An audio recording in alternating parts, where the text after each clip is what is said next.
What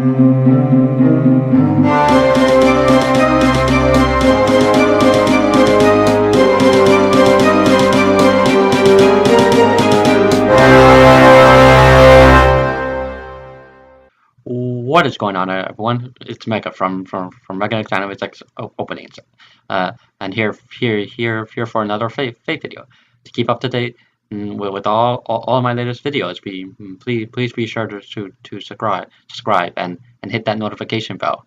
Also follow me on Twitter. The link's in the description.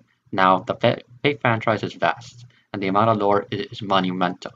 It's easy to get mixed up on the details and spread misinformation if the subject at hand isn't clearly researched or understood.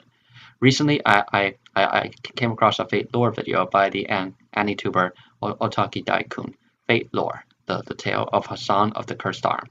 I'll link his video in the description. He makes some solid points, and the video itself is well edited. However, I cannot ignore how a portion of the lore is misrepresented and the massive spoilers he gives to the Heavensfield route, which is completely unnecessary. To begin, I would like to discuss my first issue about what he said in his video. He briefly mentions the original story of Hassan, who he is, his organization, and that's it. He failed to explain the historical life of Hassan-i-Sabbah. Hassan-i-Sabbah lived in the 9th and 10th century in Persia. He was the founder of an assassination cult known as the Hassan. They were known as a secret order of assassins whose achievements consisted of assassinations of powerful people. However, the reality was that they were Hassan's personal assassin cult. There are reports that suggest the purpose of the cult was for his own personal benefit, political gain, and revenge against his enemies. However, his ultimate purpose for creating the organization is unknown. It's uncertain if the organization originated in the mountains, as there's evidence that suggests the actual location of the Hasashin was a castle located in Alamut, a dry and barren region in northwestern Persia. It is unknown as to whether the Hasashin themselves built the castle, or if they occupied it as their headquarters. The ruins of the castle can still be found to today. There are stories that suggest that Hassan-i-Sabbah was a prophet and a magician. In fact, according to this story, pilgrims would travel to Hassan in search of enlightenment. He would then lock them in a cell with no windows where they studied.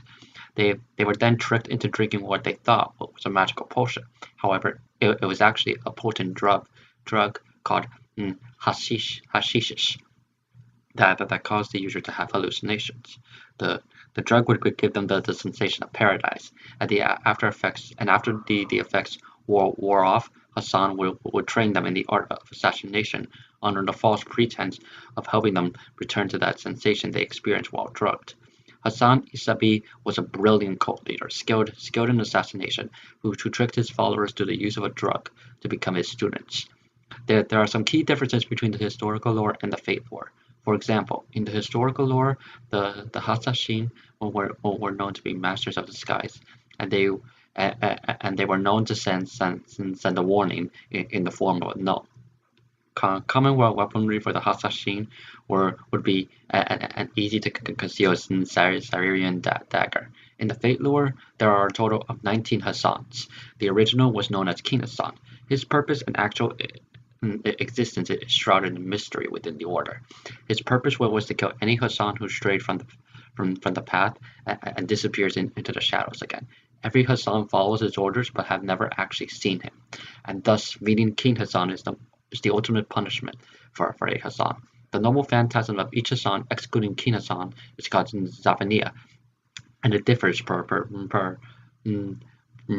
Hassan. In fact, King Hassan's noble phantasm is called Azrael. King Hassan is also the only Hassan that does not use a stealthy weapon. He instead uses a great sword, and actually can stand his ground in a sword fight against a member of the Round Table, as seen in his stats. OtakudaiKun's video depicts Zabaniyya as a divine miracle. This is not necessarily correct. While it is a divine miracle for Hassan, it becomes a requirement for his successors, making it a gift, ability, or curse granted to a member of the Hasashin by the evil spirit Shaitan. These gifts, abilities, or curse amplifies their abilities for assassination, and by becoming the next Hassan, they sacrifice their identity and become known as the Old Man of the Mountain. There are two Hassans without a physical form to their Zabaniyya, Hassan of 100 personas and No Name Hassan. No Name Hassan was a Hasashin who did not fully become Hassan of the order, but managed to get an impersonation Zabaniyya. She's able to copy the 18 Zabaniyas of the other Hassans. However, she can't imitate Zabaniyya of 100 persona. 100 persona was an assassin class spirit summoned in Fate/0. This particular son was unique as he suffered from severe multiple personality disorder, and his Zabaniyya amplified his disorder and made it so that each of his personalities were manifested as a separate Hassan. So by summoning Hassan of 100 per persona, you actually get 100 Hassans as one servant.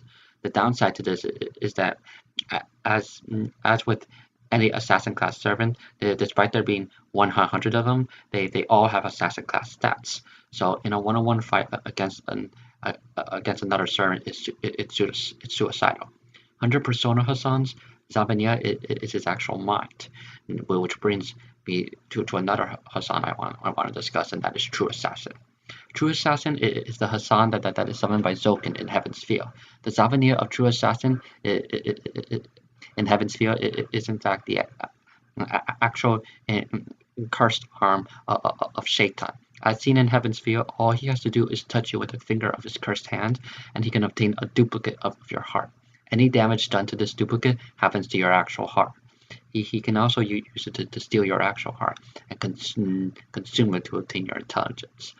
He still maintains the assassin class stats, which is why he had aid from the shadow throughout the first Heaven's Field movie. His stats would put him at a huge disadvantage if he tried to fight alone. And that brings me to my final issue with OtakudaiKun's video. After he gives a brief explanation on Cursed Hand Hassan, he dives into huge spoiler territory on the plot and ending of Heaven's Field. His focus was largely on Zokin's past, which, while interesting, is not well connected to Hassan's lore. He goes off track, and the tone of the video doesn't tie in well with the original content. Hassan plays a pivotal role in Heaven's Field, and covering his position is important. However, it could have been handled with minimal spoilers, or at the very least, keeping the focus on Hassan rather than on Zokin. The lore found in the Fate franchise can be very expansive, and while there is more to say, I hope that this has been enough to give you guys a better understanding of the lore behind a usually underrated servant. I hope this clears up any misunderstandings or confusion caused by Otakudai's video. This has been Mega from Mega X Openings, and I will see you again next time.